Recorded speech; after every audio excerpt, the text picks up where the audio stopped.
Bismillahirrahmanirrahim. Assalamualaikum warahmatullahi wabarakatuh.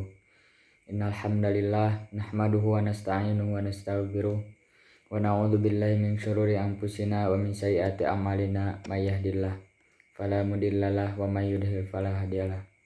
Asyhadu an la ilaha illallah wa asyhadu anna Muhammadan abduhu wa rasuluh, amma ba'd.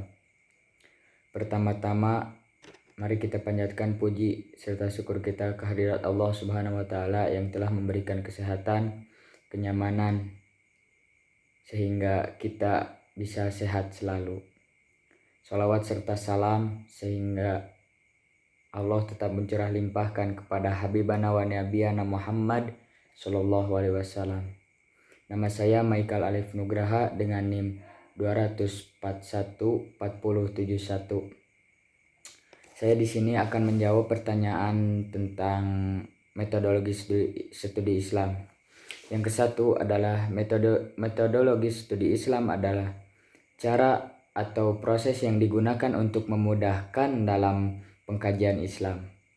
Karena dalam hidup tiada yang final, semuanya butuh proses untuk menggapainya, dan jika Anda ingin memahami Islam sepenuhnya, Anda harus mengenal terlebih dahulu metode yang akan Anda lalui atau gunakan untuk mendalaminya. Sejarah perkembangannya adalah Islam telah ada sejak zaman kenabian. Sejak itu Islam terus berkembang hingga saat ini. Pada tahun 1800 Masehi disebut sebagai Islam modern sampai saat ini. Di masa ini banyak perkembangan dalam kehidupan Islam, meliputi pendidikan, politik, perdagangan, dan kebudayaan. Sejarah Islam yang terbagi menjadi 3 periode, yaitu periode klasik, periode pertengahan, dan periode modern. Yang periode klasik 650 Masehi sampai 1250 Masehi. Yang kedua periode pertengahan 1250 Masehi sampai 1800 Masehi. Yang ketiga periode modern 1800 sampai sekarang. Nah, untuk pertanyaan kedua saya akan jawab. 1. Islam sebagai doktrin Tuhan yang kebenarannya diakui para mu'alaf adalah final, dalam arti absolut dan diterima apa adanya. Yang kedua, sebagai gejala budaya yang berarti segala sesuatu merupakan ciptaan manusia dalam kaitannya dengan agama, termasuk pemahaman masyarakat tentang doktrin agama mereka. Yang ketiga, karena interaksi sosial adalah realitas umat Islam. Untuk pertanyaan ketiga, yaitu jawabannya sebuah gerakan riset orang-orang barat terhadap orang-orang timur.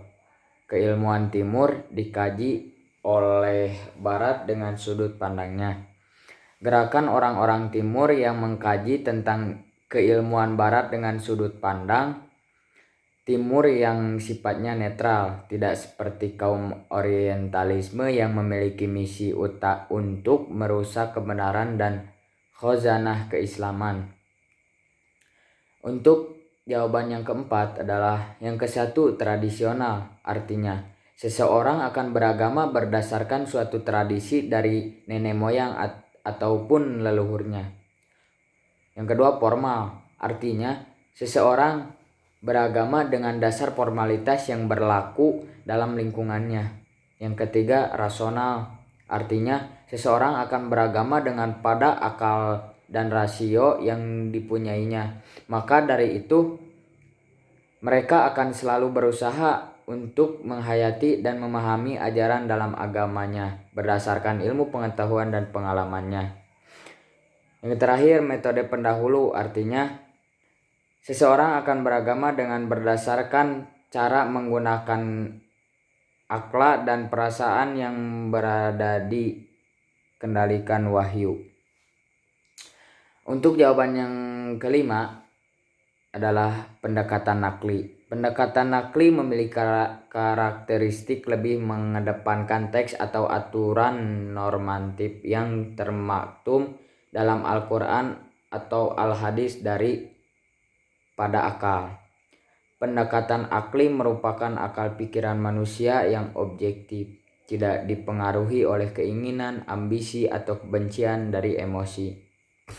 Pendekatan kasfi. Pendekatan kasfi ini dipergunakan oleh para sufi untuk memperoleh pengetahuan secara langsung dari Allah dengan intuisi sebagai instrumennya dan bukan melalui nalar.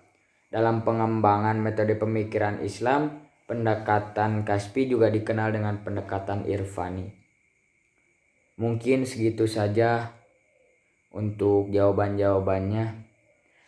Maaf bila ada kekurangan dan lebihnya, mohon dimanfaatkan. Terima kasih. Nun wal qalami wa ma yasturun. Fastabiqul khairat. Assalamualaikum warahmatullahi wabarakatuh.